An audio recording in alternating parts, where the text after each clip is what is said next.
राजा भोज बड़े प्रजावत्सल थे। वे स्वयं राज्य में घूम घूम कर प्रजा की कठिनाइयों को देखा करते थे और उन्हें यथासंभव दूर किया करते थे। एक दिन राजा अपनी रानी के साथ रथ पर सवार होकर राज्य का भ्रमण कर रहे थे। वे राजधानी से बहुत दूर निकल गए। उन्होंने देखा कि खेत में एक किसान हल जोत रहा है, मगर उसके हल में एक ही बैल है। दूसरे बैल के स्थान पर उसकी स्त्री हल खींच रही है। राजा भोज ने रथ रोका और किसान के पास गए। भले आदमी, तुम यह क्या अत्याचार कर रहे हो? भला कहीं स्त्री को भी हल में जोता जाता है?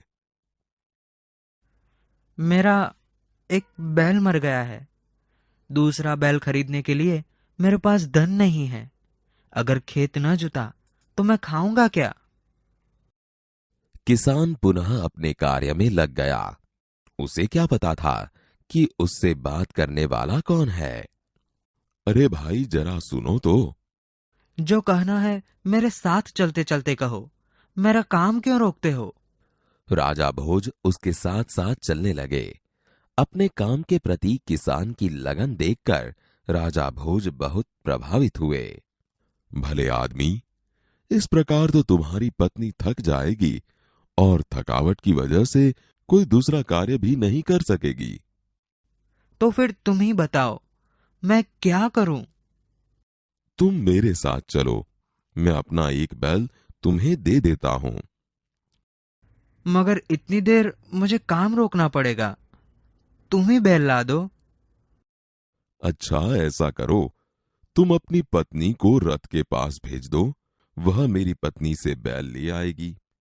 तब तक मैं तुम्हारे हल में जुतूंगा। किसान इस बात पर राजी हो गया। राजा भोज हल में जुत गए और किसान की पत्नी रथ के पास चली गई। उसने रानी को सारी बात बता दी। तुम्हारा बैल तो कमजोर होगा, वह हमारे बैल का साथ नहीं दे सकेगा, इसलिए तुम दोनों ही बैल ले जाओ। किसान की पत्नी दोनों बैल लेकर खेत पर पहुंची। किसान बहुत प्रसन्न हुआ। अगर कभी कोई दिक्कत हो तो मेरे पास आना। राजा भोज ने उसे अपना परिचय दिया तो किसान बहुत शर्मिंदा हुआ। उसने राजा से बार बार क्षमा मांगी। राजा प्रसन्न होकर वापस चल दिए। उस बार उस किसान के खेत में बहुत अच्छी फसल हुई। उसके आश्चर्य का ठिकाना न रहा जब उसने देखा कि खेत के जितने हिस्से को राजा भोज ने जोता था उसमें मोती उगे थे। बाकी के हिस्से में उम्दा किस्म के गेहूं उगे थे। किसान बहुत प्रसन्न हुआ। किसान ने सारे मोती इकट्ठे किए और राजा भोज के पास जा पहुंचा। उसने सारे मोती राजा भोज के चरणों में रख दिए और राजा को सारा किस्सा कह सुनाया। ये मोती तुम्हारे खेत में उगे हैं, इन पर तुम्हारा हक है। इन्हें तुम ही अपने अधिकार में रखो।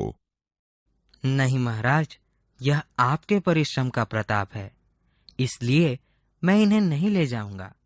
मेरी प्रार्थना है कि आप इन्हें राजकोष में जमा कर लें और गरीबों की भलाई के लिए काम में ले। किसान की बात सुनकर राजा बहुत प्रसन्न हुए और उन्होंने मोती स्वीकार कर लिए।